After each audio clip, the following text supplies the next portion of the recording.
তোমাদের একটা ফানি গল্প শোনাই। তো যাদের মন খারাপ আছে অবশ্যই মন ভালো হয়ে যাবে, এটা আমি কথা দিতে পারি।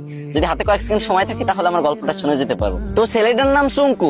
তার সমস্যা একটাই, সে ইংরেজিতে কথা কইবারই পারে না। কিন্তু ম্যাডাম তো রেগে মেগে পুরো আগুন। সুঙ্কু, তুমি যদি কালকে ইংরেজিতে কথা বলা না শিখতে পারো, না শিখে আসো, তাহলে কিন্তু তোমার খবর আছে। তো সুঙ্কু তো ম্যাডামের এই কথা শুনে ভয়ে ভয়ে বাড়িতে গেল।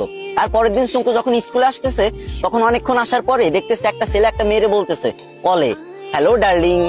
তখন সুঙ্কু বলল, এই তো পাইছি রে, এটাই তো ইংরেজি। হ্যাঁ রে আল্লাহ, এত সহজ কথা আর আমি শিখতে পারি না। যাক, এটা আমি মুখস্থ করে নি। তো সুঙ্কু মুখস্থ করে নিল, হ্যালো ডার্লিং।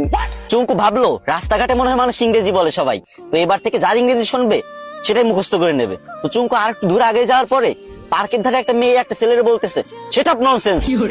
তো চুঙ্কু বলবো, এই তো আর একটা ইংরেজি পাইছি, সেটা ননসেন্স। এটা শিখে নিল।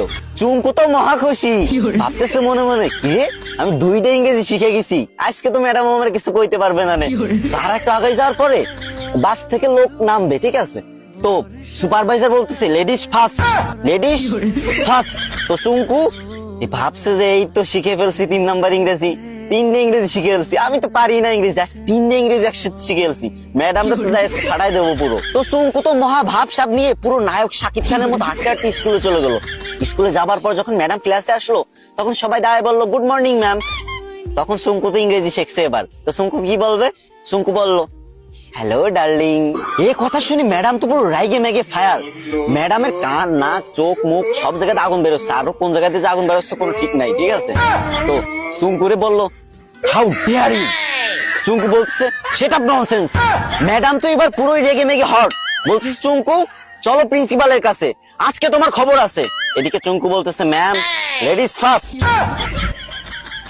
গাইস, তোমাদের হাসানোর জন্য মেয়েদের থেকেও বেশি ন্যাকামি করতে হয়। তো তোমরা হাসছো তো, মন ভালো হয়েছে তো, কিন্তু আমার কিন্তু কষ্ট হয়েছে অনেক, গলাটা পুরো ভেঙে গেছে।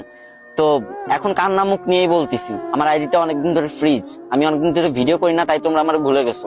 এখন থেকে নিয়মিত ভিডিও আপলোড দেবো, আর তোমাদের মাঝ থেকে যাবো না। বিশ্বাস করো, প্রত্যেকদিন আমি ভিডিও দেবো, 3, 4, 5, 6টা করে ভিডিও দেবো প্রত্যেকদিন। তো প্লিজ তোমাদের কাছে একটা দাবি, ছোট ভাই হিসেবে এই ভিডিওতে একটা শেয়ার করে দিবা ভিডিওটা। না মানে তোমাদের হাসালাম, এখন কান্না মুখ নিয়ে বলতেছি, যদি একটা শেয়ার করে দাও অনেক খুশি হবো ভাই। শেয়ার করে একটা কমেন্ট করো যে আমি শেয়ার করেছি, আমি দেখতে চাই যে কারা আমার ভালোবাসে।